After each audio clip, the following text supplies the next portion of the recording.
जब देश का एक सबसे पावरफुल और परफॉर्मिंग मिनिस्टर इथानॉल को एग्रेसिवली पुश करता है और उनका खुद का बैकग्राउंड भी उसी इंडस्ट्री से लिंक्ड हो, तो क्या ये सिर्फ एक विजन है या उससे भी कुछ ज्यादा गहरा।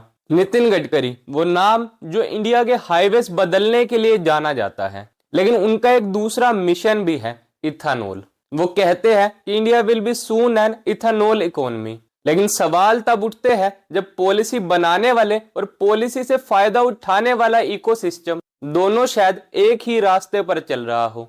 आज हम डिकोड करेंगे नितिन गडकरी, इथानॉल पॉलिसी और उनके बिजनेस लिंक्स को। यह सिर्फ एक कोइंसिडेंस है या फिर कॉन्फ्लिक्ट ऑफ इंटरेस्ट? चलिए जानने की कोशिश करते हैं आज की इस वीडियो में।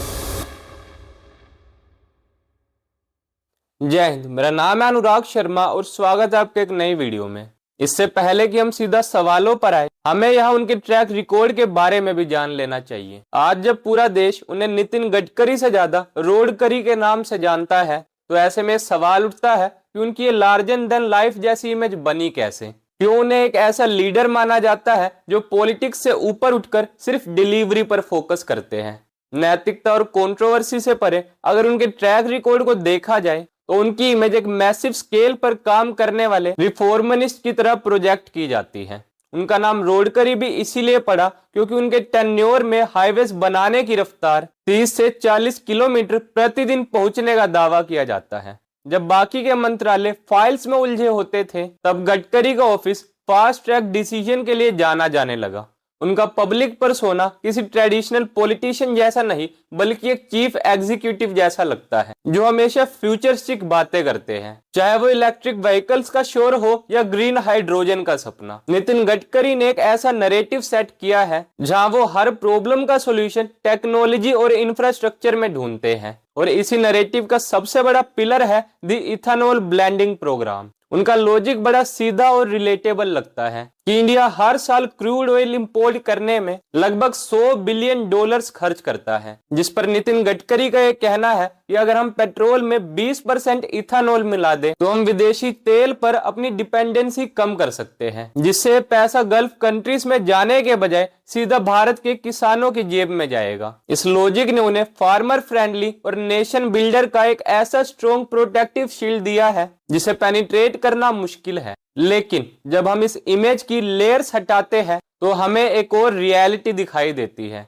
एक ऐसी रियलिटी जहां पॉलिसी के देश हित वाले हिस्से के साथ साथ उन इंडस्ट्रीज का भी भला हो रहा है जिनसे उनका पुराना नाता रहा है, दी एग्रो इंडस्ट्रीज। नितिन गडकरी के रूट्स महाराष्ट्र के विदर्भ रीजन में काफी गहरे हैं और उनका यह सफर शुरू होता है कॉरपोरेट सेक्टर और शुगर मिल से।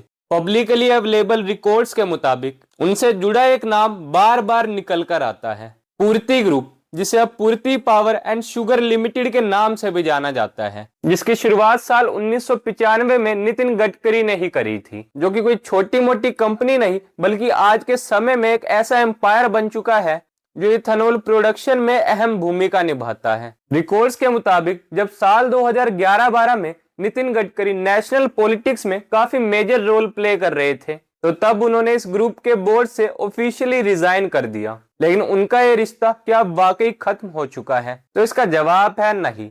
नितिन गडकरी भले ही रिजाइन कर चुके हो, लेकिन उनका ये एम्पायर आज भी उनके बेटे निखिल गडकरी ही संभाल रहे हैं। मानस एग्रो एंड सियान एग्रो पूर्ति ग्रुप की ऐसी दो कंपनियां हैं जो मेनली शुगर, इथेनॉल और एग्रो फ्यूल सेक्टर में ही काम करती है, जिसमें से मानस एग्रो का तो मेन काम ही इथेनॉल प्रोडक्शन करना है। अब ये सिर्फ एक इत्तेफाक नहीं हो सकता कि गडकरी परिवार जिस विदर्भ रीजन से आता है, वहां का पूरा एग्रो इकोसिस्टम शुगर केन और शुगर मिल्स के ही इर्द गिर्द घूमता है। सोचिए, जब हम इथेनॉल पॉलिसी की बात करते हैं तो उसका सबसे बड़ा रॉ मटेरियल होता है शुगर केन। जब सरकार इथेनॉल बनाने के लिए सब्सिडीज देती है, सस्ते लोन्स की स्कीम लाती है और इथेनॉल का हाई प्राइस फिक्स करती है, तो इसका डायरेक्ट इम्पैक्ट उन कंपनीज पर पड़ता है जो एक ग्रीन फ्यूल बना रही है। अब ऐसे में वही कंपनीज एक ऐसे मिनिस्टर के फैमिली सर्कल में हो जो खुद इस सेक्टर को एग्रेसिवली पुश कर रहा हो, तो मन में सवाल तो बहुत उठते हैं।